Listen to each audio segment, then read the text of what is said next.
invest in yourself and don't be more invested in her than she is in you. Be the masculine in the relationship. Don't get too comfortable with her and don't give up on all the things that made you attractive. Be vulnerable towards women. Express yourself freely. That means approaching, getting physical, having more polarizing conversations.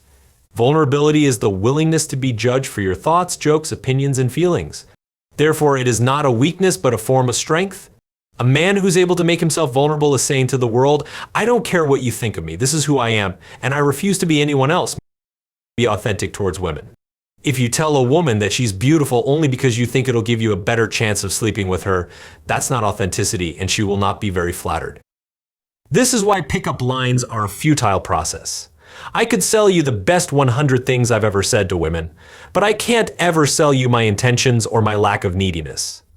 Only you can develop those. Mark Manson always opened up to her first. Everything you talk about should be about you or her. Women are more interested in people and emotions than things and facts. Men are the opposite.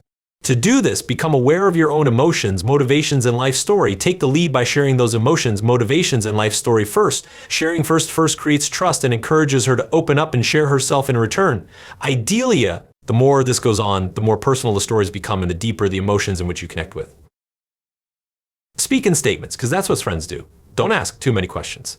Saying I love olives in my drink. When I was a kid, I used to eat them straight out of the jar is more interesting than do you like olives in your drink? Asking questions doesn't reveal anything about yourself, but speaking in statements does. Cold read. It is another tactic to avoid questions. You don't ask the question you want to know, but instead you make a mild prediction. Where are you from? Translates to you look like a California girl. Women want to be approached. They put makeup on, dress nicely, and go to singles bars not to enjoy rejecting guys, but to meet someone, and that someone could be you. When approaching, keep it simple. Don't linger. The more you do, the more you make it a big deal. Walk up, smile, and introduce yourself. Keep it simple. Decide a plan, and if she agrees, ask for her number or give her yours. Rejection keeps incompatible people away from each other and gets you closer to a woman that will be compatible with you. If a woman rejects you because you're short or because she finds you boring, then you weren't going to want to be around her anyway. I have failed over and over and over again in my life, and that is why I succeed. Michael Jordan, if you're fighting, you need to be ready to get hit, just like if you're approaching women in real life. You need to be able to get Rajal alive. If, as soon as you get hit, you're done, then you're never going to reproduce. Jack Denmo. When feeling too short, think of it like this. Most men love big breasts. But if you meet a woman that's gorgeous, down to earth, and treats you great, but has an A cup, are you going to disregard her based off just that? No. The same rule applies to height. It's literally just one part of you. If you are good looking, have a nice physique, a nice personality, and are acting genuinely, your height won't matter. When the consequences of rejection are almost non-existent, it daunts you because you've blown it out of proportion. You need to become okay with rejection and get used to it. It's not worth obsessing over. Rejection is sometimes just misunderstandings. Perhaps she doesn't think you're authentic. Maybe your tonality came off across wrong, or she thinks you're being sarcastic. Most of the time, it's not your fault. Define success as finding out if you're compatible or not her liking you. Always approach with the mindset of, I wonder what she's like, and not, I hope she likes me. Whether she falls in love with you on the spot or she throws a drink in your face, you've succeeded. Your success rate is always 100%. You have to polarize women. Make advances so that she either loves you or hates you. Either way, you succeed. You can't have it both ways. You can't be liked by all, hated by none, because being hated by nobody usually means you're not loved by anybody either. If you do nothing for long enough, she discards you and you get in the friend zone. Always err on the side of aggression. When there's an internal battle of don't be reactive and do what you want, side with the latter. Always take being slapped over safety, indifference, and boredom. Polarizing women is more important than being pleasant to them.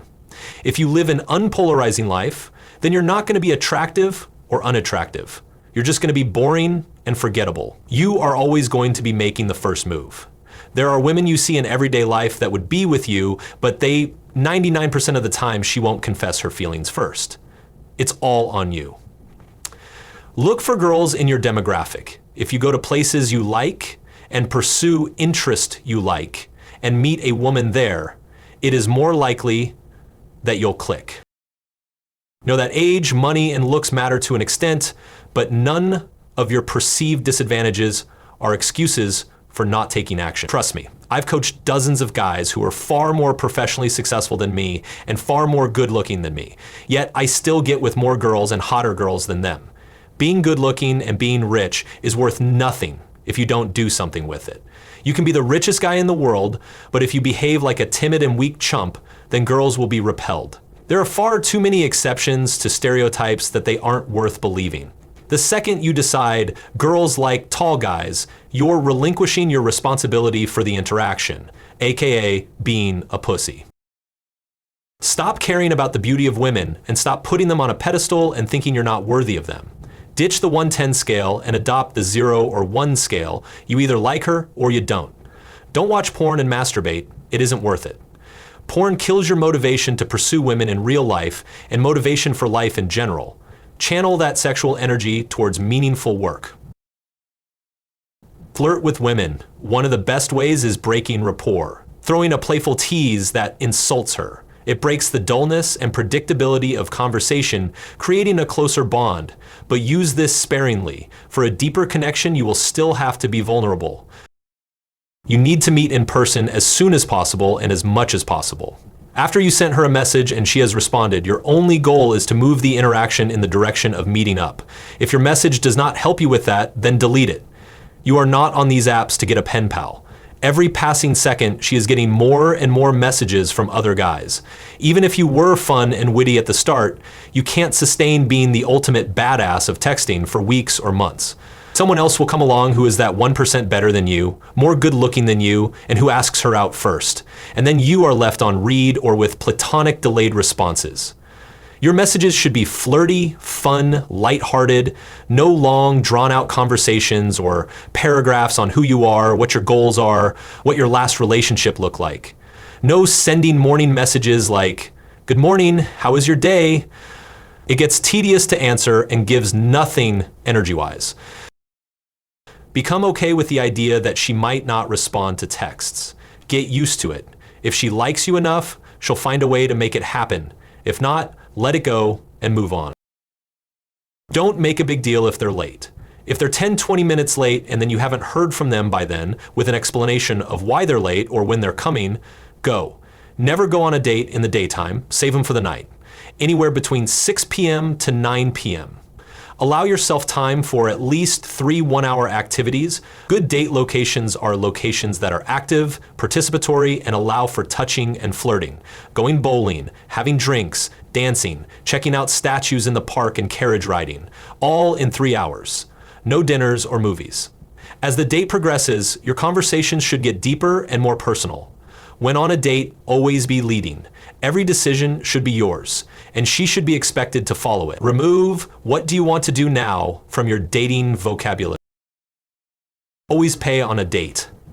There's a sense of chivalry that women enjoy, and it makes them feel feminine. Get physical ASAP. Do not be shy with touching, the first kiss, etc. From now on, you are a sexually aggressive, dominant guy, and you have no shame. Women actually prefer you to be this way. Kiss her.